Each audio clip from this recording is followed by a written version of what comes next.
Je vous propose d'aborder un deuxième point, Paolo, si vous êtes d'accord, ce que la crise a changé. On l'a évoqué. Fabien Clerc nous donne son point de vue. Alors, Fabien, comment elle a impacté encore la crise, les RH? À mon avis, les enjeux pour la DRH aujourd'hui, ils sont doubles. À la fois, c'est de redémarrer.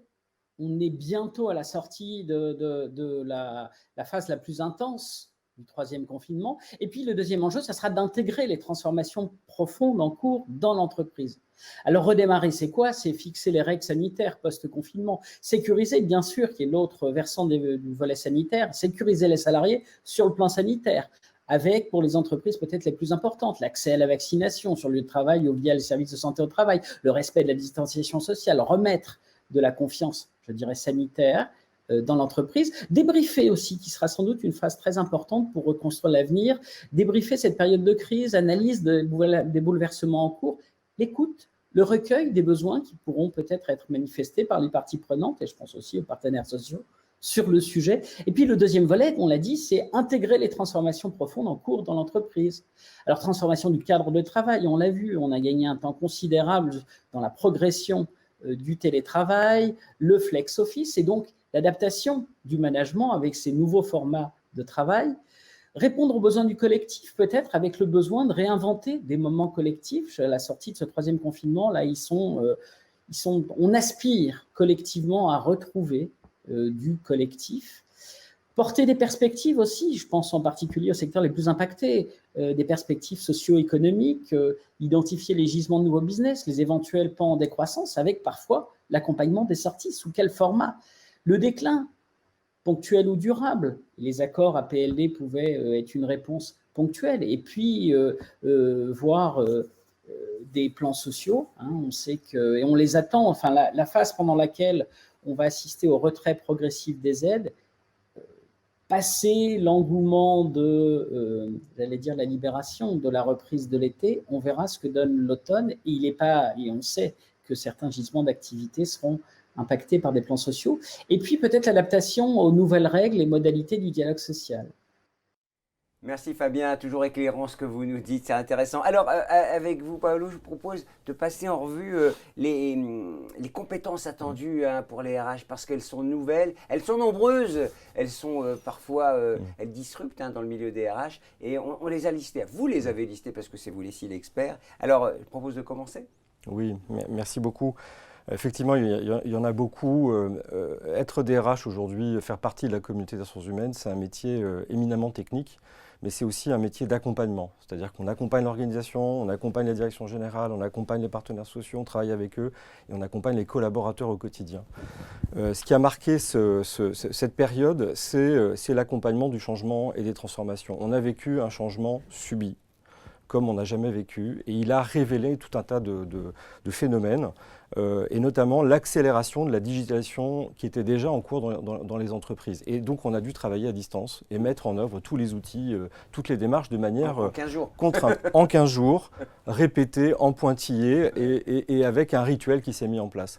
Ça a été le premier phénomène. Et toutes les transformations qui étaient en cours du fait de la technologie, du fait de courants sociétaux, du fait de l'évolution de l'économie mondiale, elles se sont accélérées du fait de la crise. Et donc ces transformations aujourd'hui, elles sont accélérées, on va plus vite. On ne reviendra pas en arrière sur, par exemple, si on prend la digitalisation du travail, c'est le premier phénomène. La digitalisation du commerce qui change les métiers du commerce, on ne reviendra plus en arrière, etc., etc. Donc c'est vraiment ce travail d'accompagnement de la crise, des changements permanents et des transformations qui s'est généralisé à l'ensemble des activités économiques et humaines. La deuxième compétence extrêmement forte, c'est travailler sur l'engagement des collaborateurs. Et on en a parlé tout à l'heure, on a vécu un choc, il y a des peurs.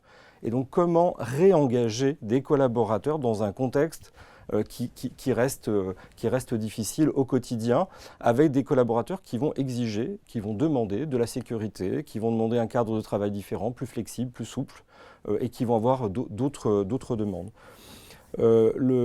L'autre sujet très très important, c'est la qualité de vie, ou je dirais le être bien au travail. D'ailleurs, ça fait partie de la loi santé au travail qui est passée. Absolument, absolument. Et c'est une préoccupation de tous les instants pour l'ensemble des DRH. Et là, encore une fois, cette exigence, elle est accentuée du fait de la crise. Peut-être un petit focus sur la marque employeur. Vous avez entendu parler des taux de croissance, ils sont là. Moi j'ai une fille de 20 ans, elle est appelée 3 fois par jour pour des jobs. Et elle se fait remonter les bretelles quand elle refuse. C'est-à-dire qu'il y a une tension, il y a une activité qui redémarre très très fortement. Et les entreprises se reposent la question de l'attractivité et donc de quelles promesses, quels atouts, quelles conditions de travail, quelles perspectives de carrière on peut proposer à des personnes. Peut-être aussi son regard sur la société. Absolument, absolument. RSE, on en parle beaucoup aujourd'hui, les jeunes sont attachés, on dit que les nouvelles générations veulent avoir un impact sur le monde. Peut-être que ça fait partie des préoccupations à développer dans la marque employeur. Et ça sera très important, effectivement. Un dernier point sur la digitalisation, l'engagement. On a passé tout. Ce sont les principaux enjeux, sachant que la digitalisation, le digital, c'était un outil. C'est les conséquences qu'il y aura derrière qu'il faudra mesurer et accompagner. Alors, on a volontairement utilisé ce mot de figital, qui va peut-être être introduit au Larousse dans pas très longtemps, mais le travail, il est définitivement hybride. Et nous, dans la formation, on avait lancé depuis 2 ans des programmes digitaux avec une interaction humaine, du coaching, de la formation. On a basculé dans le tout digital et le tout distanciel. On va revenir à un équilibrage, on en parlera sans doute tout à l'heure. Mais pour l'ensemble des activités, on est dans ces séquences-là. On travaille chez soi, on travaille sur des tiers-lieux, on travaille en entreprise, on travaille de manière digitalisée. Mais il n'y a pas d'équilibre, 50-50, 60-40, 70-30, on ne sait pas. C'est variable selon les situations. Work in progress.